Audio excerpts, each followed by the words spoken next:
गर्व तू बोल एक बार। सर चार। चार मैकेनिज्म है। मतलब बेसिक मीडियम तीन मैकेनिज्म क्यों नहीं चाहिए। डिफाइंड?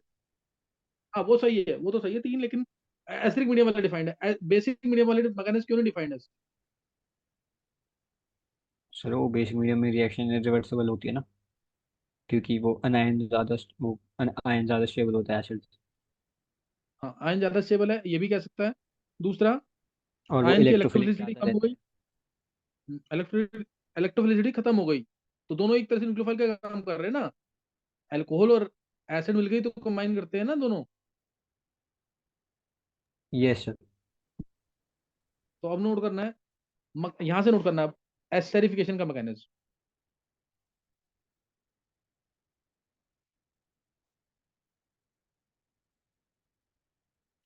सही ना, एस्टेरिफिकेशन। तो पता है फॉर्मेशन ऑफ, फ्रूटिस में लाती है इसमें एस्टर की, फ्रूटिस में लाएगी एस्टर की। Formation of ester from acid and alcohol in acidic conditions, in acidic conditions is called as esterification reaction. Basic condition में नहीं होगा, बेसिक मीडियम में नहीं होगा। और एसिड अगर तुमने H2SO4 यूज किया तो उसको एस्टेरिफिकेशन बोलते हैं। और अगर तुमने ड्राई HCl यूज कर लिया, तुम्हें याद होगा, ड्राई HCl यूज कर दिया तो रिएक्शन का नाम क्या था? फिशर स्पीयर एस्टेरिफिकेशन, याद आया ना? Fischer Speier esterification. यहां से नोट करना है रिएक्शन क्या है और इसका सिंपल वाला मैकेनिज्म क्या है। आर सील bond O O H plus R dash O H, reversible reaction है, कंसंट्रेटेड SO4 का प्रेजेंस है, जिसको हम जनरली H प्लस लिखेंगे। आंसर आता है जो बताया जाता है बोर्ड लेवल के लिए, OH लेंगे एसिड का, H लेंगे अल्कोहल का।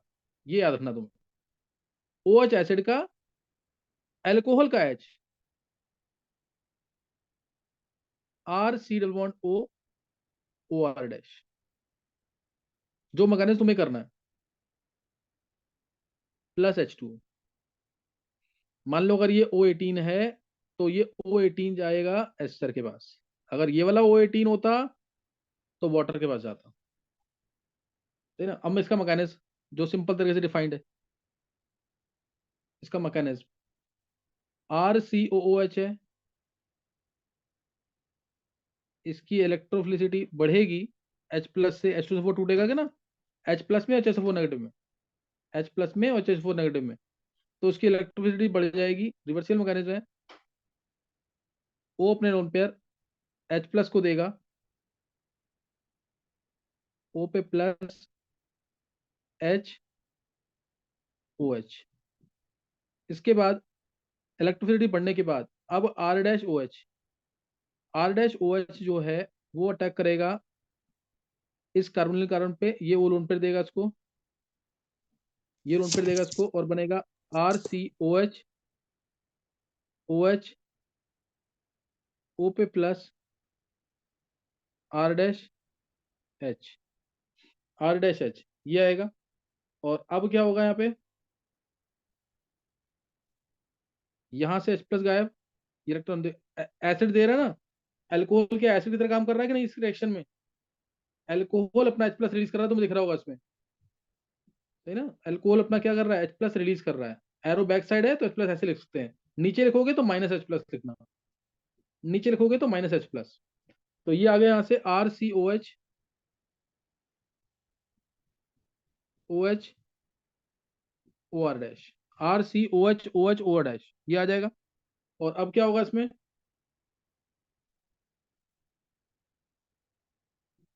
अब क्या होगा, ये H प्लस, ये H सर प्लस ओ तुम कह एच सकते हो बॉन्ड प्रोटॉन पे। ट्रांसफर भी कर सकते हो। ये H प्लस जो है किसी एक OH के पास चला गया ऐसे मान लो, ये H प्लस किसी एक OH के पास चला गया, ये ऐसे भी मान सकते हैं। या फिर तुम अलग से भी H प्लस डाल सकते हो, H प्लस अलग से भी डाल सकते हो। ये अब H2 बाहर निकलेगा, ये वाला O लोन पेयर देगा। तो ये R C double bond O plus H, O R dash, O R dash, सही ना? ये आ जाएगा। और उसके बाद H प्लस बाहर निकलेगा, माइनस H प्लस आर सील बॉन्ड ओ आर डैश। क्या क्लियर हो गया मैकेनिज्म? Yes sir. किसी को डाउट तो नहीं है इसमें?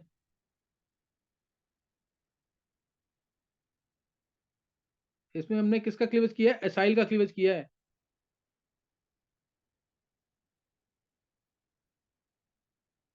मैकेनिज्म सेम वैसे ही चलेंगे, ध्यान रखना जिसका सेम बिल्कुल चलेंगे मैकेनिज्म, जैसे उसमें किए थे ना एसिटिक मीडियम में, जो 4 मैकेनिज्म बताए थे, वैसे ही चलने हैं सेम। ये कर लेना, बोर्ड लेवल पे ये मैकेनिज्म करना तुम्हें।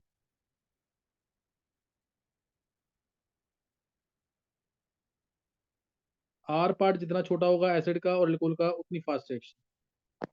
आर पार्ट जितना छोटा होगा एसिड का, अल्कोहल का, उतनी फास्ट रिएक्शन होगी।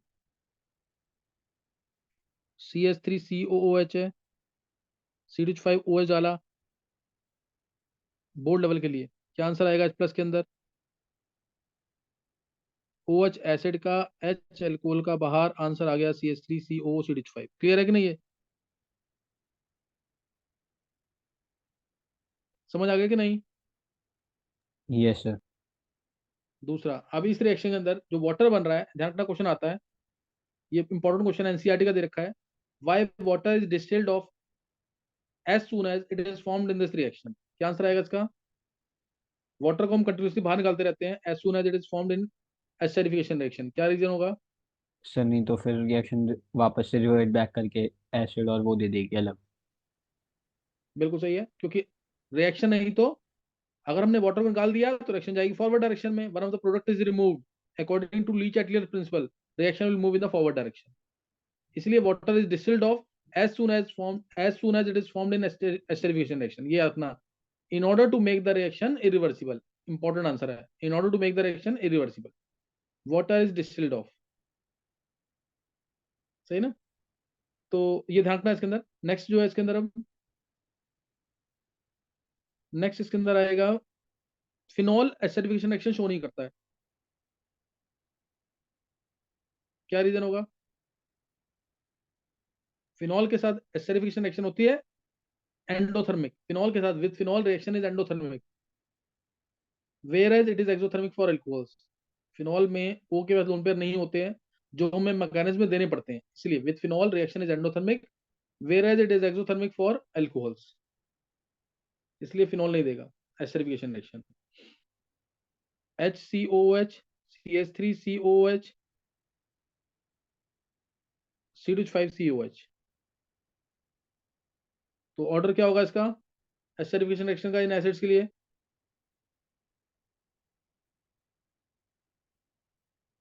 जितना छोटा एसिड उतनी फास्ट रिएक्शन होगी। Methanol, ethanol, isopropyl alcohol, order क्या होगा?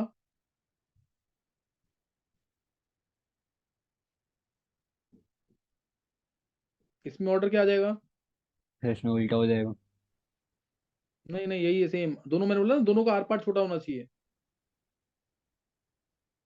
यस सर ठीक है। दोनों का आर पार्ट छोटा होना चाहिए रिएक्शन के लिए। तो एसिडिफिकेशन रिएक्शन का एक क्वेश्चन लिख सकते हैं इससे रिलेटेड। एक क्वेश्चन जो है, जैसे C8H16O2, इंपॉर्टेंट क्वेश्चन है एनसीईआरटी का। C8H16O2 कंपाउंड ए है, कंपाउंड ए है, जो हाइड्रोलिसिस पे जो हाइड्रोलिसिस पे दो कंपाउंड दे रहा है, बी और सी, बी दे रहा है और सी दे रहा है, बी और सी दे रहा है। बी से सी मिल जाता है अगर हम इसमें क्रोमिक एसिड डाल देते हैं, जोन्स रिएजेंट डाल देते हैं, तो बी से सी मिल जाता है। एनसीईआरटी में थोड़ा सा डिफरेंट है क्वेश्चन, मेरा क्वेश्चन यहीं तक है अभी, तुम ए बी और सी बताने हैं, ए बी और सी बताने हैं। एनसीईआरटी में क्या डिफरेंट है कि बी में अगर हम कंसंट्रेट डालते हैं तो एक आंसर दे रखा है, ये मिलता है, जैसे ब्यूट 1 इन मिलता है, ऐसा कुछ बता रखा है। मैं वो नहीं बता रहा तुम्हें, भी वो इजी है, वो हो जाएगा आसानी से। अब तुम्हें बताना है कि ए बी और सी क्या होंगे। क्या क्वेश्चन क्लियर हो गया? एनसीईआरटी का क्वेश्चन है ये, किसी को पता है कि नहीं है Vidhi? Yes sir. Vidhi NCERT की हुई है कि नहीं? पूरी नहीं की। एनसीईआरटी देखो विधि, उसको मत छोड़ो बिल्कुल भी, क्वेश्चन तो करो एटलीस्ट, यस सर। रीड करो एनसीईआरटी, क्योंकि सरफेस केमिस्ट्री के क्वेश्चन या जो चैप्टर आते हैं उनके क्वेश्चन आए हुए हैं एनसीईआरटी से, तो करना है वो एनसीईआरटी जरूर रीड कर लो एक बार। देखो फुल मार्क्स का सोचते हो तो एनसीईआरटी जरूर रीड करना है ढंग से एक बार।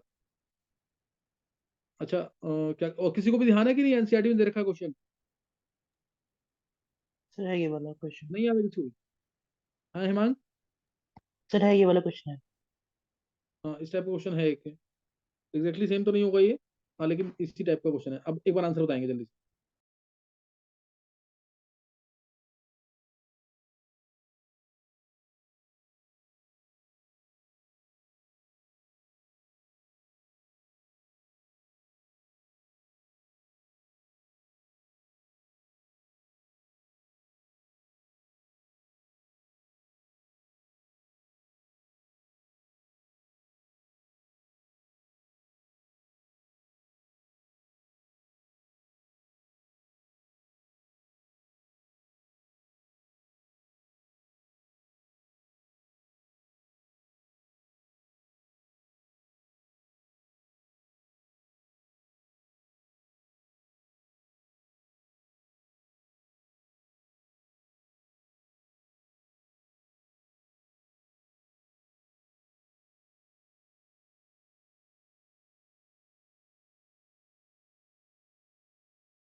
निकाला किसी ने आंसर?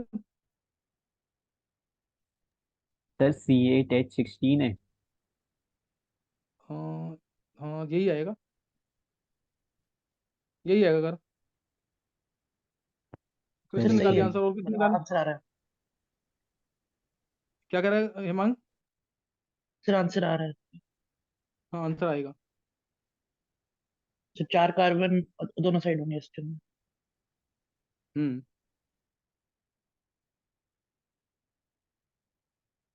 हाँ सर हो गया, वो एक कार्बन एक्स्ट्रा लिखा हुआ था मैंने। अगर तू पता है ऐसी वाली सिली मिस्टेक बहुत कर रहा है आजकल।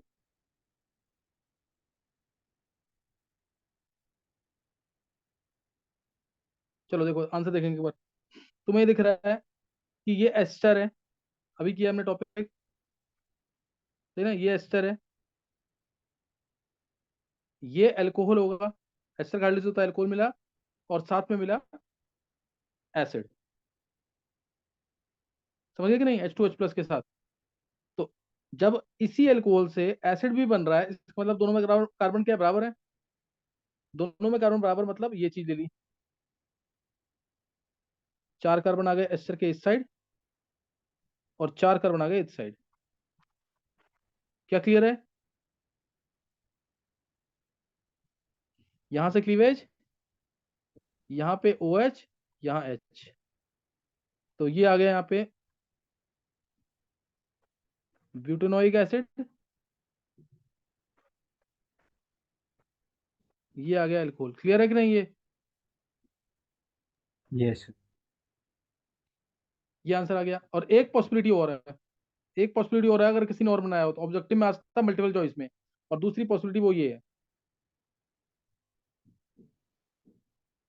ये वाला अल्कोहल आ जाए। एक मिनट, ये वाला अल्कोहल आ जाए, ये अल्कोहल आ गया, तो ये वाला एसिड आ जाएगा। समझ आया कि नहीं है?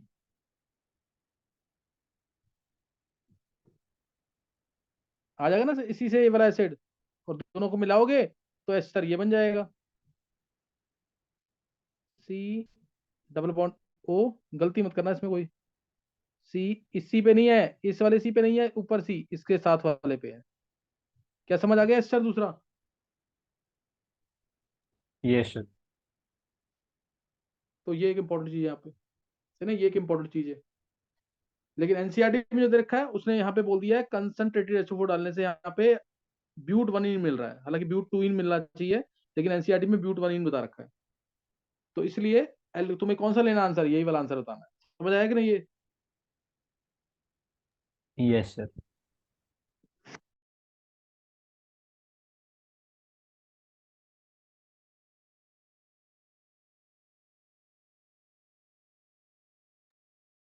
समझ आ गया यहाँ तक? Yes sir. सर एक चीज पूछनी थी, जो आपने वो लिखवाया था कि मतलब जो BAL1 में जो R डैश वाला पार्ट है वो कैटायन स्टेबलाइजिंग होना चाहिए, तो हाँ, उसमें अगर शिफ्ट होने के बाद बहुत ज्यादा स्टेबल कार्बोकैटायन बन रहा है तो उसको लेंगे? नहीं नहीं यार, नहीं, शिफ्टिंग के बाद भी नहीं मानते। पहला वाला ही जो फर्स्ट बनेगा। पहले फर्स्ट स्टेप पे। अच्छा जल्दी से ना, अब जल्दी से अगर हो पाएगा तो जल्दी से दो मैकेनिज्म लिखने हैं, एसिड के ही हैं, एसिड एसिड डेरिवेटिव्स के। बोरोडिन हुंजिकर का मैकेनिज्म, इसके भी क्वेश्चन पूछे जाते हैं। HV रिएक्शन, बोरोडिन हुंजिकर रिएक्शन, क्वेश्चन तो बाद में ही करूंगा मैं। बोरोडिन हुंजिकर रिएक्शन, बोरोडिन हुंजिकर रिएक्शन का मैकेनिज्म। और दूसरा इसी से रिलेटेड रिएक्शन है बिल्बॉन सिमोनिनी रिएक्शन, नेम रिएक्शन है। और तीसरा एक और कर सकते हैं HVZ। दो मैकेनिज्म अगर हो जाते हैं फिर कुछ तो काम खत्म हो जाएगा, इसलिए दोनों नोट करने हैं। बोरोडिन हुंजिकर रिएक्शन, तुम्हें रिएक्शन सबको पता है क्या होती है? RCOOAG खुद लेते हैं हम, Br2 डालते हैं CCl4 में, रिफ्लक्स करते हैं। Br2 CCl4 याद रखना, Br2 इन CCl4, Br2 ही याद रखोगे काम चल जाएगा। रिफ्लक्स करेंगे, रिफ्लक्स मतलब heating close container so that vapours are condensed back, खास यूज नहीं है, प्योरिटी के लिए करते हैं। तो इसमें क्या होता है, रिएक्शन जाएगी फॉरवर्ड डायरेक्शन में, रीजन फॉर्मेशन ऑफ AgBr का प्रेसिपिटेट, ये AgBr का प्रेसिपिटेट बनेगा, CO2 यहाँ से बाहर निकलेगा, और R के साथ, इस R के साथ ये वाला Br कंबाइन कर जाएगा। तो इसलिए आंसर आएगा RBr। और तुम्हें दिख रहा है reaction is use to descend the series, reaction जो है कार्बन कम करने के काम आ रही है, प्लस CO2।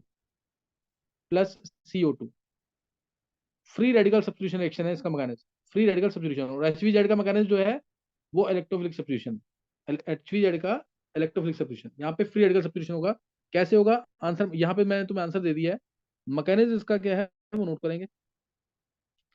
RCOAG, ध्यान रखना कभी भी रिएक्शन RCOAG से नहीं आएगी, वो RCOH से आएगी, जिसमें हम डालते हैं ये एसिड, इसमें डालते हैं बेस AgOH डाल दो, या फिर AgNO3 डाल दो, AgOH डाल दो या AgNO3 डाल दो, तो RCOAG बनेगा। याद रखना रिएक्शन वहीं से आएगी, एसिड बेस रिएक्शन होगी, ये एसिड ये बेस, एसिड बेस रिएक्शन होके RCOG मिलता है। अभी मैं मैकेनिज्म बता रहा हूँ तुम्हें RCOAG से, RCOAG है, तुम्हें दिख रहा है यहाँ पे। Br2 डालेंगे, Br2 डालेंगे तो क्या होगा इससे, ये इलेक्ट्रॉन RCOAG मतलब RCO माइनस Ag प्लस है ये। मैं इसको और प्रॉपर दिखा देता हूँ, माइनस Ag प्लस। अब यहाँ पे Br का बॉन्ड टूटेगा और Br प्लस जुड़ जाएगा Ag पेयर के साथ, RCOBr, जो कि एक अनस्टेबल कंपाउंड मिलेगा हमें, RCOBr प्लस। रिएक्शन क्यों जा रही है फॉरवर्ड डायरेक्शन में, क्योंकि AgBr का प्रेसिपिटेट मिल रहा है लाइट येलो कलर। RCOBr ये एक अनस्टेबल कंपाउंड मिला है। सेकंड स्टेप में इसका अनस्टेबल, जब भी दो लोन पेयर एक साथ होते हैं तो अनस्टेबल होता है। सेकंड स्टेप में हम इसका जो बॉन्ड है वो तोड़ देंगे, ये इलेक्ट्रॉन इधर, ये इलेक्ट्रॉन इधर, RCO रेडिकल मिल जाएगा, plus Br radical, plus Br radical. अब RCO रेडिकल तुम्हें दिख ही रहा है, और ये स्टेप स्लो होता है यहाँ पे, ये स्टेप यहाँ स्लो होता है, ध्यान रखना इस चीज का, RDS ऑफ द रिएक्शन है ये। RC double bond OO radical, ये इमीडिएटली क्या करेगा, CO2 को बाहर छोड़ देगा। R रेडिकल इंटरमीडिएट होता है, R रेडिकल इस रिएक्शन का इंटरमीडिएट है, R रेडिकल इस रिएक्शन का इंटरमीडिएट है। अब ये R रेडिकल कंबाइन करने की कोशिश करेगा, R रेडिकल होना चाहिए छोटा, R रेडिकल होना चाहिए छोटा, इस रिएक्शन ये याद रखना है तुम्हें। इसलिए प्राइमरी वाला एसिड सबसे जल्दी रिएक्ट करेगा, फिर सेकेंडरी वाला, फिर टर्शरी वाला। जिसमें प्राइमरी वाला R ग्रुप है वो सबसे जल्दी रिएक्ट करता है, R होना चाहिए छोटा, क्योंकि कंबाइन करना है इसको दूसरे के साथ। अब ये किसके कंबाइन करेगा, या तो सिस्टम में पड़े हुआ Br2 भी, Br भी कंबाइन कर सकता है इसके साथ, सिस्टम में पड़ा हुआ Br, नहीं तो ये Br2 कंबाइन करेगा, मिलेगा RBr। Br2 कंबाइन करके क्या दे देगा, RBr plus Br radical, plus Br radical. या फिर ये सिस्टम में RCOOAG, RCOOBr जो बचा हुआ, यहां से Br लेगा और RBr मिलेगा, साथ में RCO रेडिकल, साथ में RCO रेडिकल, ये मिलेगा। कोई डाउट तो नहीं है इसमें, कोई डाउट तो नहीं है। No sir. अब एक चीज सुन लेंगे जल्दी से, फ्री रेडिकल सब्स्टिट्यूशन मैकेनिज्म है ये, फ्री रेडिकल सब्स्टिट्यूशन,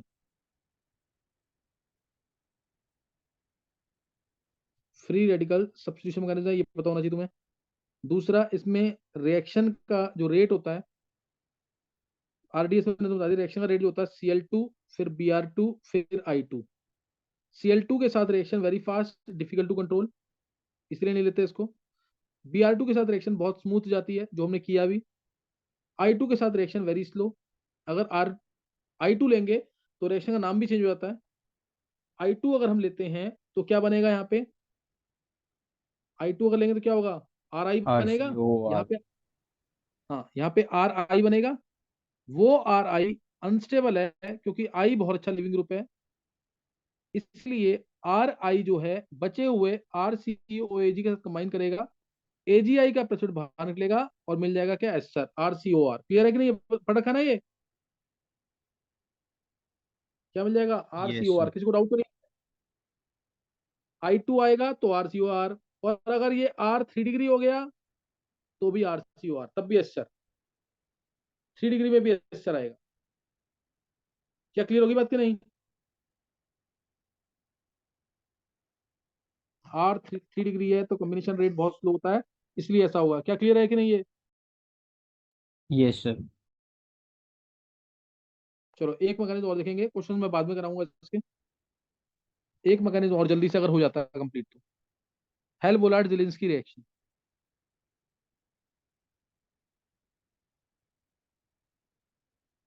HVZ, ऐसे एसिड जिनके पास अल्फा हाइड्रोजन है वही रिएक्शन देंगे, ऐसे एसिड जिनके पास अल्फा हाइड्रोजन एटम है वही ये रिएक्शन देंगे। इंपॉर्टेंट लाइन है, acids having alpha hydrogen atom only give this reaction. Alpha hydrogen तुम्हें पता है फंक्शनल ग्रुप के साथ वाला कार्बन अल्फा कार्बन, उसके साथ जो H वो अल्फा हाइड्रोजन। देखेंगे जल्दी से अगर हो जाता है मैकेनिज्म। सपोज CH3COOH है, इसमें डाला मैंने in general X2 red P, Cl2 और Br2 के साथ ही रिएक्शन होती है ज्यादातर ये। क्यों नहीं होती I2 के साथ, अगर हो पाया तो अभी बताऊंगा, नहीं तो नेक्स्ट टाइम। ढंग से देखना मैकेनिज्म इंपॉर्टेंट है इसका। सी X2 रेड पी डाला इसमें, X2 रेड पी, तो आंसर आता है CH2X COH। तुम्हारे दिमाग में एक चीज आ सकती है कि मैंने अभी अल्कोहल वाले टाइम पे तुम्हें बताया था कि जब भी X2 रेड पी यानी PX3 है तो वहां पे क्लीवेज होके CH3COX आना चाहिए, याद है कि नहीं गर्व। Yes sir. तो उसमें CH3COX आना चाहिए, लेकिन इधर तो नहीं आ रहा ऐसा कुछ। इधर तो मैंने आंसर ये दिया, अल्फा जनरेट हटाया और एक्स लगा दिया, अल्फा जनरेट हटाया और एक्स लगा दिया। ध्यान रखेंगे ये बहुत इंपॉर्टेंट लाइन है, इसके अंदर जो रेड पी होता है वो लेस अमाउंट में होता है, it is in taken in very less amount, और X2 एक्सेस में होता है, और कंपाउंड तो है ही हमारा एक्सेस में, इसीलिए ऐसा होता है। ये बताऊंगा कैसे, ये बताऊंगा मैं कैसे कि CH3COCl, CH3COX, why it is not formed as major product, CH3COX, why it is not formed as major product। Mechanism देखेंगे इसका। अब अगर एक चीज और दिमाग में आती है, मैकेनिज्म लिखेंगे, मैकेनिज्म बड़ा है थोड़ा इसका, मैकेनिज्म जब लिखेंगे तो दिमाग में ये रहना चाहिए कि X2 भी क्या है, इलेक्ट्रोफाइल, CH3COH भी क्या है, इलेक्ट्रोफाइल। क्या रिएक्शन होनी चाहिए, नो सर। देखो इधर फॉस्फोरस आएगा, 3X2 आएगा, बनेगा 2PX3, बनेगा 2PX3। यहाँ पता है मेरे को फॉस्फोरस जो है लिमिटिंग अमाउंट में है, X2 एक्सेस में है, X2 एक्स में बना गया 2PX3। ये लिमिटिंग एजेंट है, याद रखना। ये रेड फॉस्फोरस लिखा नहीं होता बुक्स के अंदर, रेड फॉस्फोरस बहुत कम अमाउंट में होता है रिएक्शन के अंदर। अब रिएक्शन नहीं होनी चाहिए, इसलिए इसकी इनोलिक फॉर्म काम करेगी, लेकिन इसकी इनोलिक फॉर्म बन नहीं सकती क्योंकि H जो है ऑलरेडी इसके पास एक प्रेजेंट है। इसीलिए इनिशियली क्या बनता है, अब तुम्हें समझ आ जाएगा। यहाँ पे CH3COOH है, px3 डाला तुमने तो इनिशियली क्या बन गया, CH3COX। क्या समझ आया ये, क्या ये समझ आया?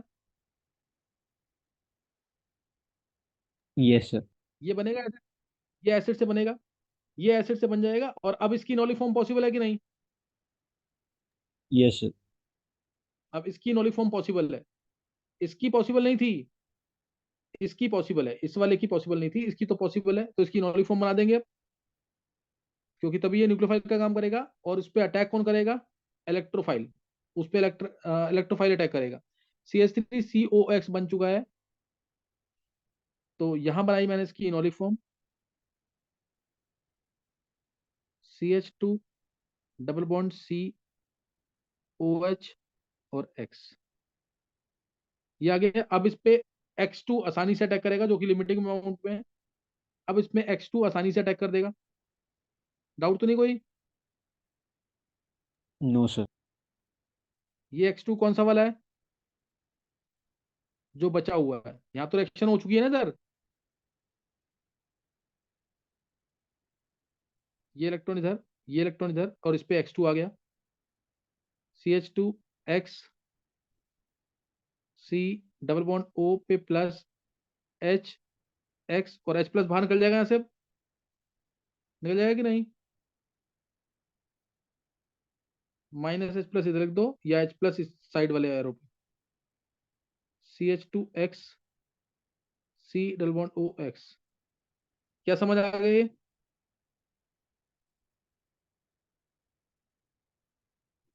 यस यहाँ सर। तक समझ आ गया कि नहीं? अब इस पे अटैक करेगा, अब ये इस पे अटैक करेगा। जो बचा हुआ हमारे पास एक्सेस में क्या चीज प्रेजेंट है, एक ये एक्सेस में था और एक X2 एक्सेस में था। तो अब इस पे अटैक करेगा CH3COH। और कैसे अटैक करेगा तुम्हें पता होना चाहिए, CH3 सी बॉन्ड OH। इनमें से एक इलेक्ट्रोफाइल है, एक न्यूक्लियोफाइल है। पहला वाला क्या होगा, इलेक्ट्रोफाइल, तुम्हें दिख रहा है ये इलेक्ट्रोफाइल है और ये न्यूक्लियोफाइल। एक इलेक्ट्रोफाइल एक न्यूक्लियोफाइल। ये इलेक्ट्रोफाइल क्यों है, क्योंकि इस पे तो विड्रॉइंग ग्रुप लगे हुए हैं ना, हाईली विड्रॉइंग विड्रॉइंग ग्रुप लगा हुआ है, इसलिए ये इलेक्ट्रोफाइल का काम करेगा। और ये वाला जो है न्यूक्लियोफाइल का काम करेगा, दूसरा वाला जो है लिखा है ना न्यूक्लियोफाइल, ये न्यूक्लियोफाइल का काम करेगा। अब इसमें इलेक्ट्रॉन ये विड्रॉ करेगा। देखो अब इसमें नेक्स्ट में क्या होगा, ये इलेक्ट्रॉन विड्रॉ किए इसने, क्लियर है कि नहीं ये? Yes sir. और ये वाला ऑक्सीजन जो लोन पेयर बचा है इसके पास, ये इसको इलेक्ट्रॉन देगा, बनेगा ये CH2X C O पे माइनस, नीचे X डबल बॉन्ड O, यहाँ पे O जुड़ा हुआ है, double bond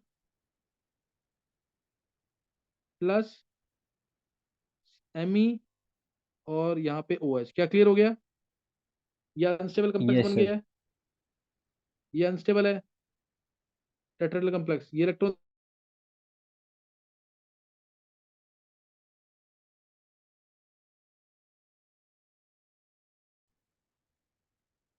C double bond O C Me